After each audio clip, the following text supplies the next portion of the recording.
শুধু কি মেহমান আসলেই ভালো মন্দ রান্না করতে হবে? আমাদেরও তো একটু মন চায় পরিবারের সকলকে নিয়ে একটু ভালো মন্দ রান্না করে খাই। তাই তো মেয়ের আবদারে আজ বাড়িতে পোলাও আর রোস্ট রান্না হয়েছে। আসসালামু আলাইকুম সবাইকে, কেমন আছেন সবাই? আশা করি ভালো আছেন।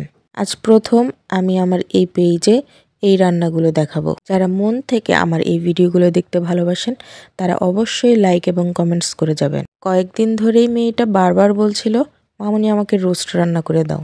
মেয়ের আবদার তো রাখতেই হবে, তা না হলে আজ কিছুই খেতে চাইবে না।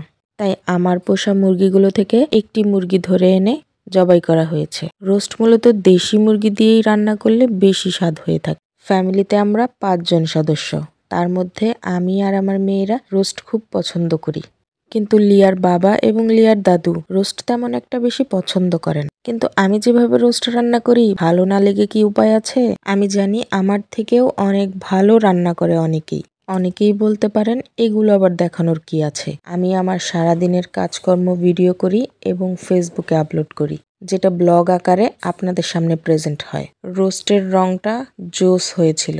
এর মাঝে আমি 250 গ্রাম দুধ ব্যবহার করেছি, ফুল ক্রিম মিল্ক।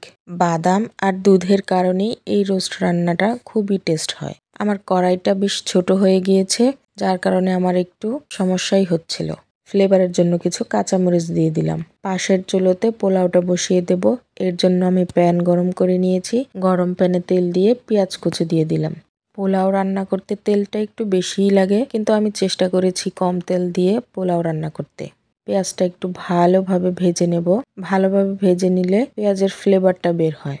এর মাঝে আমি একটু জিরে বাটা এবং আদা রসুন বাটা দিয়ে দেব। রসুন বাটাটা ফ্রিজে ছিল, তার কারণে সবুজ হয়ে গেছে। ভালোভাবে নেড়েচেড়ে এটাকে আমি এখন ভেজে নেব। ভেজে নেওয়া মশলার মধ্যে আমি ধুয়ে রাখা চাল দিয়ে দেব। চালটাকেও কিছুক্ষণ ভালোভাবে নেড়েচেড়ে ভেজে নেব।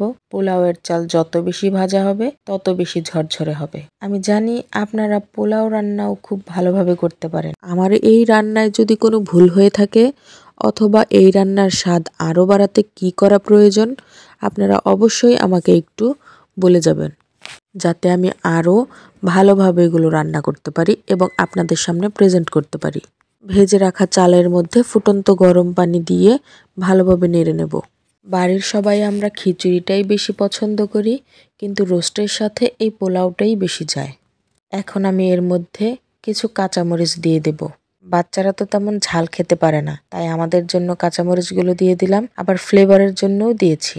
দুটো কাজ একসাথেই হয়ে যাবে। পানি একটু কম হয়েছিল মনে হলো, তাই আরেকটু পানি দিয়ে আরেকটু সিদ্ধ করে নিলাম। পোলাওটা খুব ঝরঝরে হয়েছে। আজকের মতো এ পর্যন্তই। সবাই ভালো থাকবেন, সুস্থ থাকবেন। আল্লাহ হাফেজ।